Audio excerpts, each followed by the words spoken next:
Hello guys! Hello Sagittarius! Welcome dito sa aking channel, Kapalaran 888 Sagittarius. Alamin natin kung anong messages, vibration, gabay energy para sa inyong lahat. Sagittarius. Oh, sorry.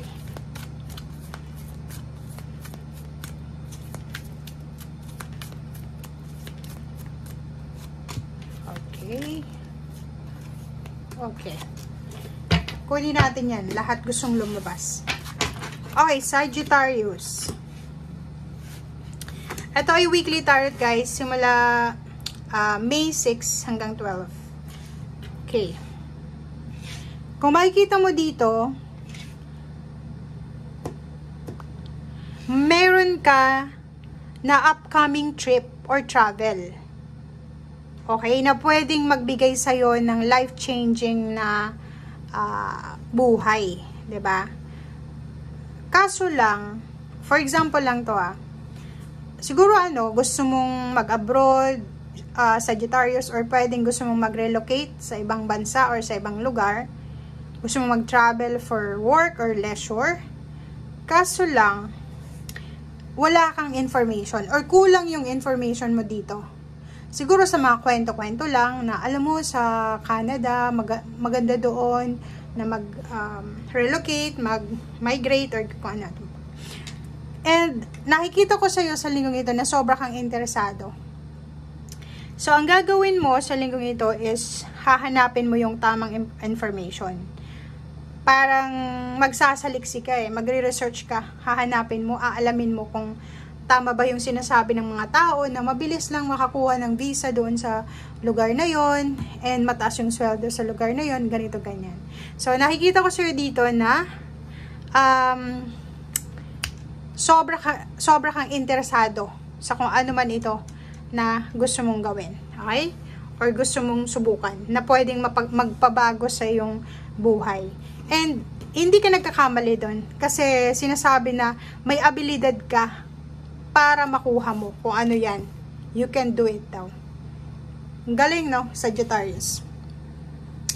Sinasabi din sa'yo dito ng next card na to na ano man itong gusto mo, ano man itong manifestation mo, ano man itong desire mo, have faith lang dahil papabor sa'yo ang tadhana. Papabor sa'yo, Sagittarius. And last card natin sa first deck is healing, healed, and healer. So, napapaligiran ka ng healing sa linggong ito, energy healing na posibleng tutulungan ka ng healing energy, ng light energy na to from the universe, from angels, from guides, galing sa ating Panginoon para matupad kung ano man tong heart's desires mo or kung ano man tong pinaplano mo. Ang nakikita natin ditong plano is pagta-travel, paglilipat ng trabaho, pagkakaroon ng stable na job or stable na lugar, pag-abroad. Yun ang nakikita natin.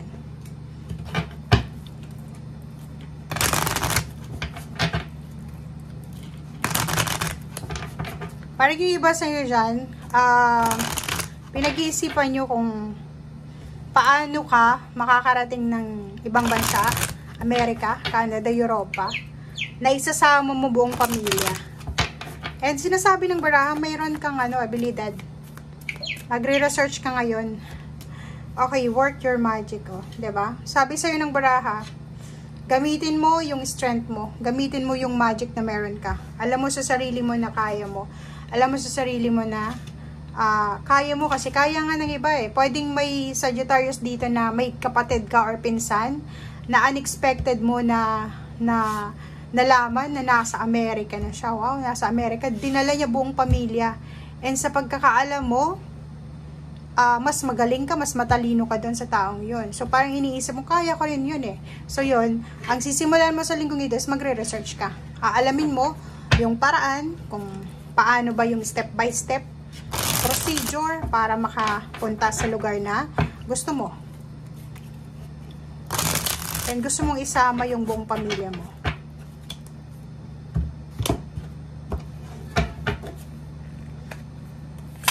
Okay. Diba? Sinasabi ng baraha sa'yo dito na it's a double confirmation your desire is within reach. Have faith lang kasi abot kamay mo na yung pangarap mo. Lahat ng gusto mo ay papabor sa'yo.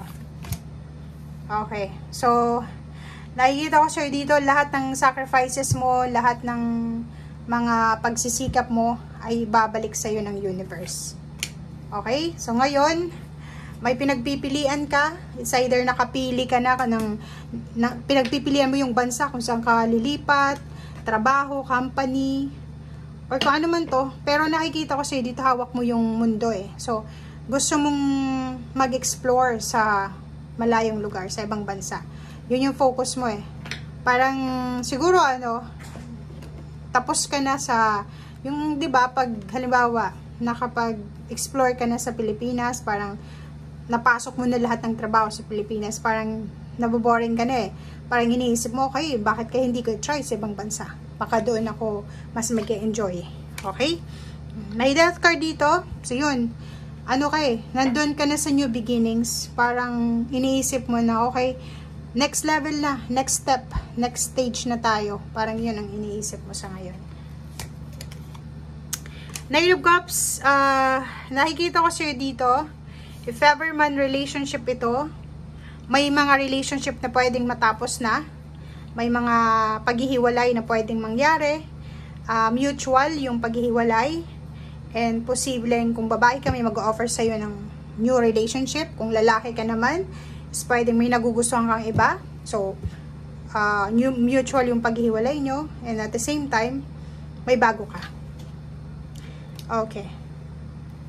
So, nakikita ko rin sa'yo dito na may hinihintay ka. Ano ba to? It's either naghihintay ka ng promosyon, salary increase. Ano bang hinihintay mo? Papeles? Hinihintay mo na karmahin yung nakapanakit sa'yo.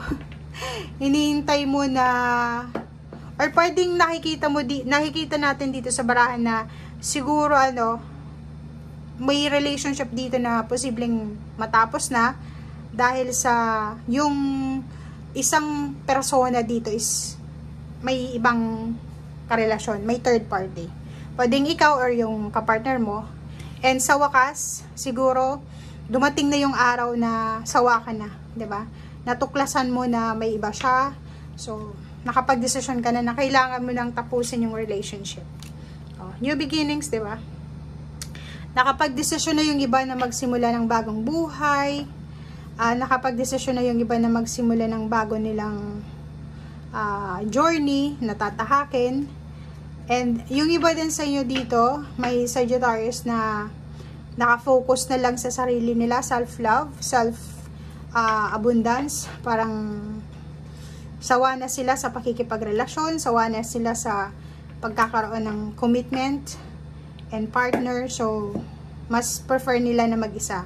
May iba naman dito na from single, magkakaroon ng relationship, mabubuntis, or makakabuntis. Okay, yung last card natin, Hermit. So, yun, this week, mahahanap mo kung ano talaga yung gusto mo. This week, mahahanap mo kung ano talaga yung magbibigay sa'yo ng saya, ng sigla. And kung ano talaga yung gusto mo, 'di ba? Yung gusto mo talaga. Kasi kanya-kanya naman tayo ng gusto. So, marirealize mo na, ito lang pala yung magbibigay saya sa akin. Hindi pala ako masaya. Parang ganun. Okay? Thank you guys. Bye!